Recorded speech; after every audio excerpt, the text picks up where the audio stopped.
Congestion is a ubiquitous urban experience in both developed and less developed countries, and car ownership continues to increase. The car has produced a mobility revolution that has transformed cities worldwide, but some consider it is now driving the city into a dead end from which it cannot escape. In Los Angeles, the hours lost per year for a driver due to congestion has increased from 47 to 136 hours in just 20 years. Los Angeles has the highest percentage use of private cars at 80% compared to New York City, which has only 25%, with more people utilizing public transportation. There's over 100. I can't remember the exact amount, but I think it's about 120, something like that. Different suburbs that comprise LA. So there's no actual city center really. There is a downtown, but it's definitely not the place that people gather around together. It's not a main hub like most cities have.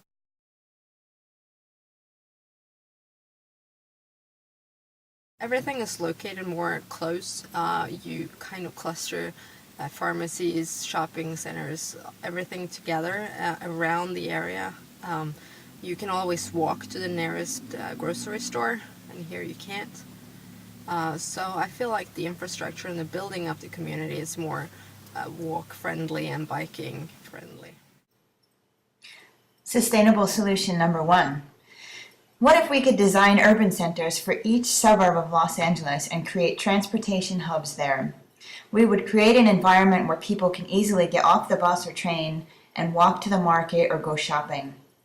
Take this example, Rosa Parks Transit Center in Detroit, designed by FTL Design Engineering. It uses natural light and harvests rainwater. It includes a passenger terminal and a roof canopy to offer outdoor waiting areas and a drop-off area. It's a pivotal role in providing alternative means of public transport to the greater Detroit area. Underground could house the subway and a shopping center.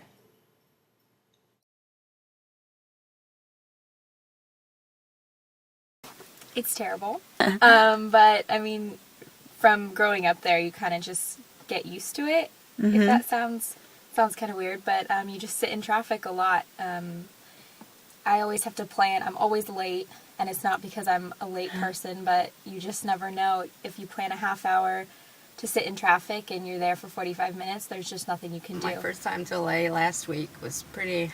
I heard the traffic was bad, but when we got there in the middle of the night on an ordinary weekday, and we were still in traffic for an hour just to get to our hotel. So I don't understand how that's efficient.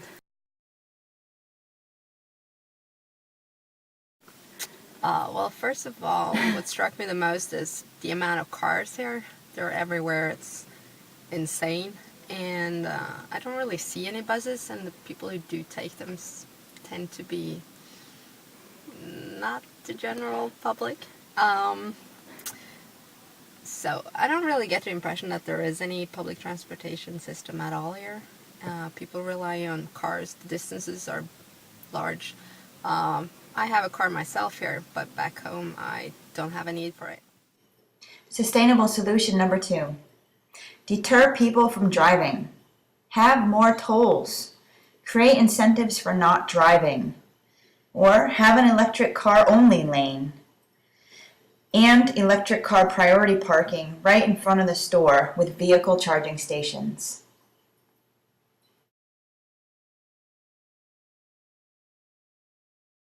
I definitely wouldn't have been able to bike. It was just too far with the congestion and everything. There's really no bike paths per se in the city, and it's just not something. I mean, people bike along the beach, but if you're going inland, there's not really any bike trails, and it's not really safe when you consider all the congestion that's already there. Would take even longer. It'd probably take double the time it would take in a car, just because it stops. There's no express bus or anything like that. It stops all the time, and it doesn't have stops that maybe would be most convenient for me. Sustainable solution number 3. Design safe bike lanes to encourage biking. Many cities already have bicycle sharing programs. Stockholm, Paris, London, just to name a few. The key is to create a safe environment for bicyclists.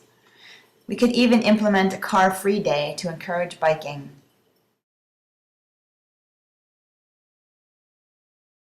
There's a subway system that goes for about maybe 10 miles in the city, maybe less, and I've used that for, fun, to go from, you park your car in one spot and then you take that one place and then you go back to your car. It doesn't really make sense, but aside from that, I've probably been on the bus like once or twice, more when I was a little kid, but it just doesn't make sense.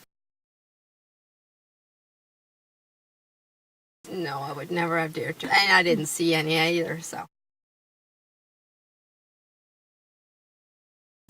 People do rely more on public transportation, and it's more accessible, and most people use it, especially on, what's it called, underground systems? Mm-hmm. Yeah.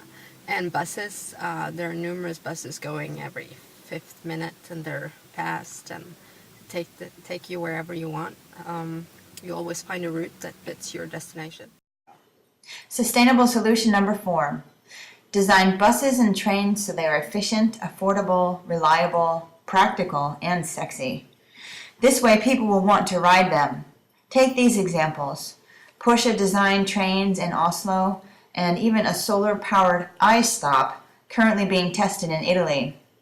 This is comprised of a dazzling array of interactive screens that let you plan your route and check your email, even monitor local air quality.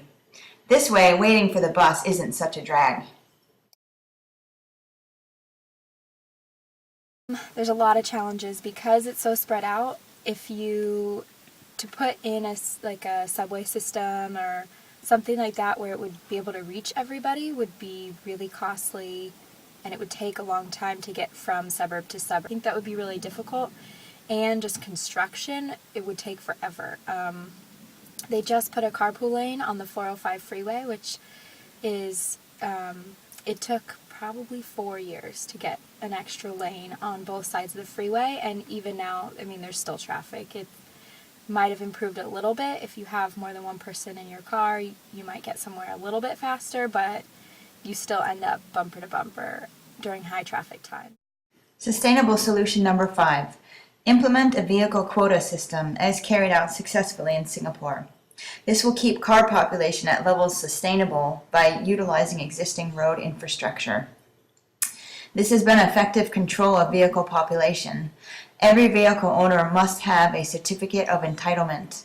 While the price fluctuates tremendously, the average price of a 10-year COE is around $35,000 a car. This would be a significant deterrent, likely resulting in another LA riot, but seriously effective at relieving congestion. Traffic, and more traffic. It was pretty intense. On the highway to all hours of the day, it was traffic, and it just seemed that people are kind of used to it. You didn't really see anyone stressing about it. Back home, people would be furious if they had to be in a queue for more than 20 minutes. Beep.